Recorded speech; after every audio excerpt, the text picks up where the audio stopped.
Virtual reality. Stacey from the Real Housewives of Potomac. Danny and I have been counting down the minutes for this moment. We are obsessed with you on the show. Yes! Yes, obsessed. Oh, you guys, thank you. I feel like when it comes to new additions to the Housewives universe, like you are one of the best in recent memory. How are you feeling? How do you rate the experience? Was Housewives on your vision board in any way? I am loving this experience. Yeah. As I'm watching, it's so much fun because I don't remember a lot. And as I'm watching, I'm enjoying just like everybody else. And I'm so glad that I made this decision. Yeah. I'm so happy. Yeah. We are happy that you're happy and that you made the decision because, like Evan said, you have been so much fun. How was it? Because obviously you're no stranger to TV because Yes. you've been doing hosting and everything for a few years. But this is a kind of different type of TV. Like, Oh, how? this is completely different. Yeah. How, did when you kind of were going and you're like, oh wait, they're coming to my house. They're seeing me. I have to talk about people. Everything like that. How is getting ready for that? It was definitely a transition. You know, in television, you know what you're doing, you know what you're going to talk about. With this show, everything is organic. It is all real, and it's sort of just happening as it happens. And you have to be able to just roll with that. And that's exactly what I'm doing. I'm just responding to the insanity as it happens. And the cameras came into your life at a really interesting point. You're navigating this divorce from your husband. You have TJ in the mix. Arabella's there. You're still living with the husband when the cameras were there. So were you worried at all about joining the show given the circumstances of it? Because I applaud you for being so open, but I feel like that would scare a lot of women away from doing this experience. Yes, and that was, I'm not gonna lie, it was a concern. When you think about doing something like this, you sort of assess your life and you say, okay, are we ready to do this now? Or maybe we should wait until next year.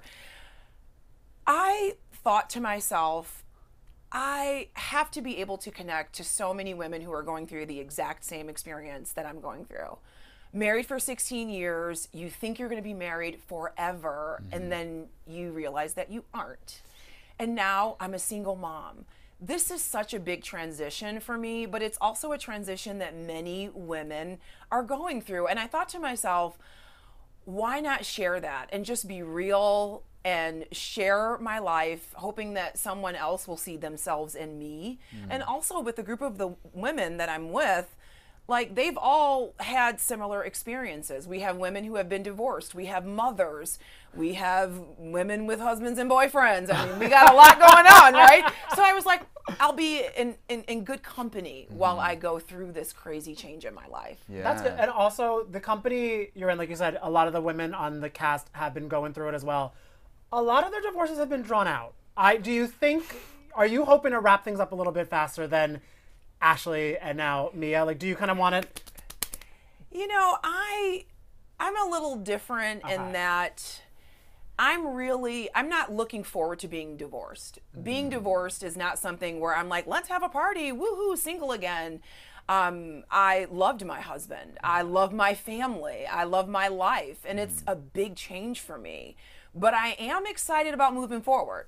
I'm excited about this next chapter. I'm excited about where my life will take me. So that's why I'm moving forward with my divorce, because I want to be done and I want to see what's next. I don't want to linger in the same space year after year. I don't know how Ashley is doing it. I know. She deserves an award because this Honey, is Ashley needs a trophy. A trophy or a new lawyer? Yeah, I'm like, who is your attorney? I am not hiring her. I know. Was there ever a moment where you thought maybe I kind of want to save the marriage? Because I feel like what's great about from what we see on the show is you two prioritize Arabella so much. So I'm wondering if there was ever a moment where you're like, we're still living in the same house. We're still co-parenting Arabella really well.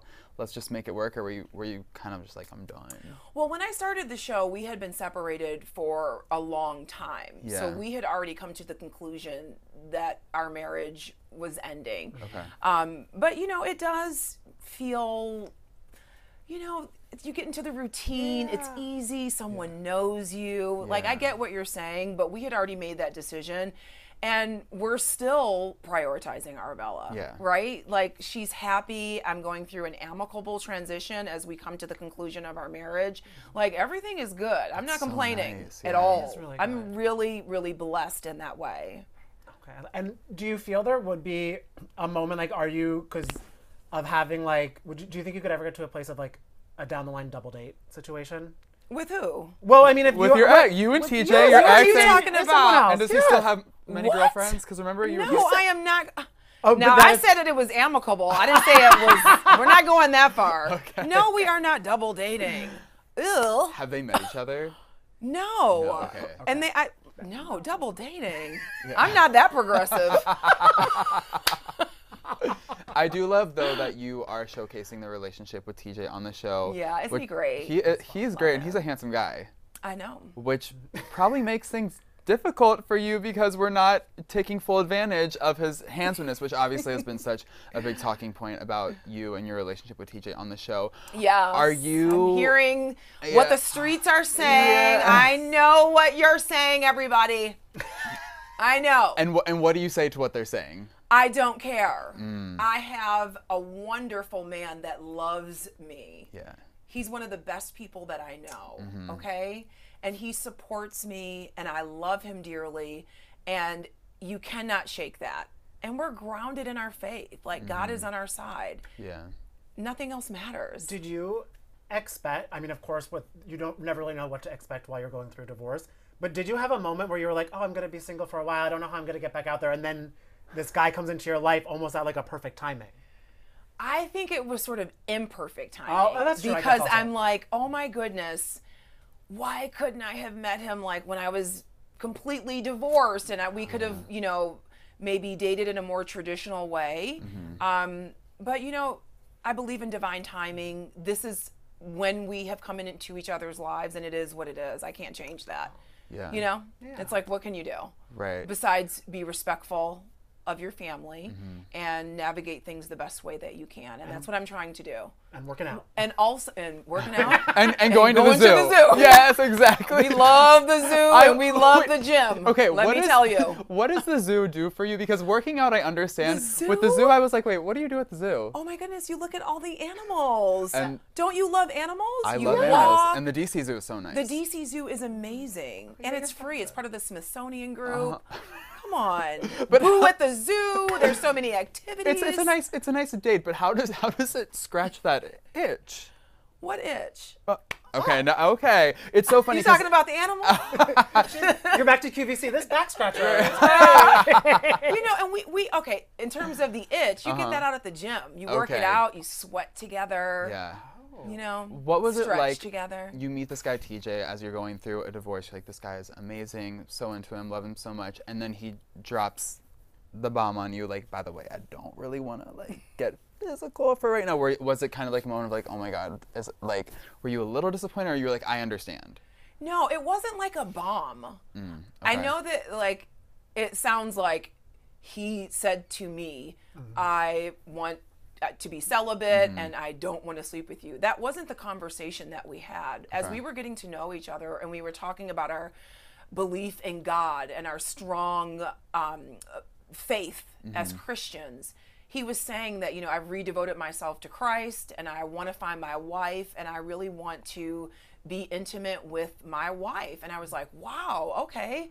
And I thought to myself, well, that's kind of great because I'm going through a divorce and I've been with the same person for 18 years and I'm not trying to jump in bed or share myself in a way that I'm not ready to now either. Yeah. So it kind of was like a relief. Perfect. Yeah. Yeah. So there isn't this push and pull of TJ doesn't want to sleep with me and I'm upset and it's horrible.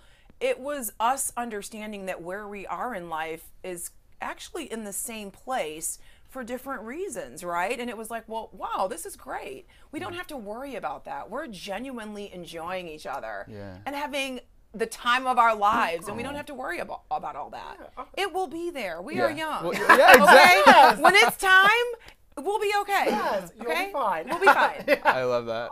And I do love also how much you have been supporting Karen this season. Yes.